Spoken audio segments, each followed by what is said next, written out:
Here's today's First Word Daily Devotion. On October the 19th, let's do this today. Let's start in Titus, then we'll go into Jeremiah, and then we'll end at Psalm 102. And as we start today in Titus 3, it's really the end of Titus. And look at this last word in Titus. Let our people learn to devote themselves to good works, so as to help cases of urgent need and not be unfruitful. And Paul ends the letter with a familiar tone. He says, "Grace be with you all." Now let's turn again to Jeremiah. Today we look at Jeremiah 15 through 17. And remember, we're going to see a lot of we're going to see things that are very bleak. It's a lot of bleakness, if that's really a word. Anyway, that's very bleak, but yet we have hope in Jeremiah. Then the Lord said to me, listen to how terrible this is.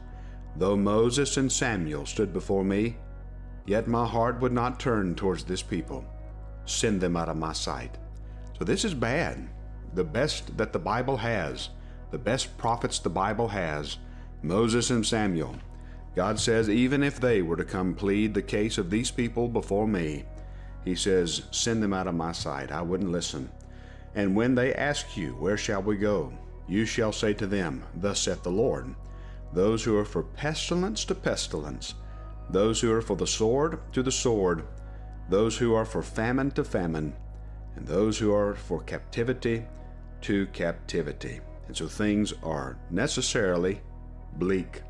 And why are they necessarily bleak? Well, we'll see why as we continue to read. Look at verse 6. You have rejected me, declares the Lord. You keep going backward, so I've stretched out my hand against you and destroyed you.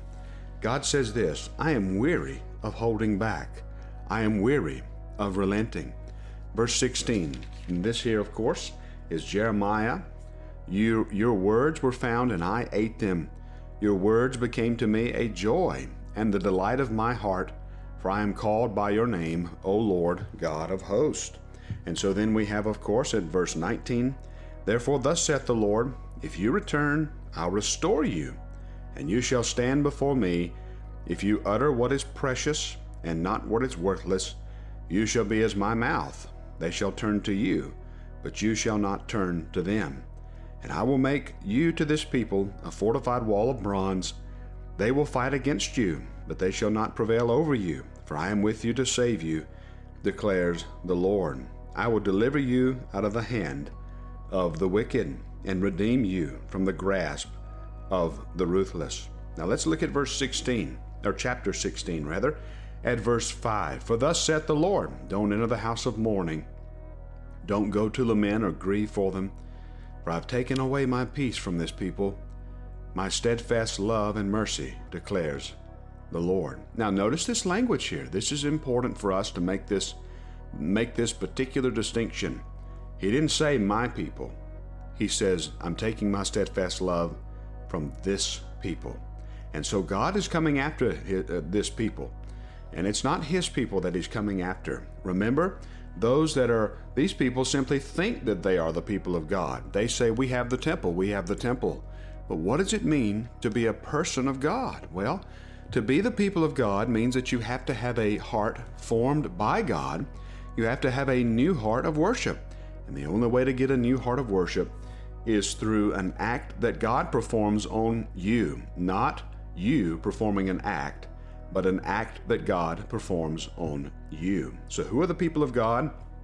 Well, the people who cling to the everlasting covenant. And what is the everlasting covenant? The everlasting covenant is the covenant of faith. And so let's continue reading then. Chapter 16 and verse 10. When you tell this people all these words, you'll say, why has the Lord pronounced all this great evil against us? What's our iniquity? What's the sin? Then you'll say, because your fathers have forsaken me, declares the Lord, and have gone after other gods, and have served and worshipped them, and have not forsaken me, and not kept my law, because you've done worse than your fathers. Every one of you follows his stubborn evil will, refusing to listen to me. Therefore I will hurl you out of this land into a land that neither you nor your fathers have known, and there you shall serve other gods day and night, for I will show you no favor.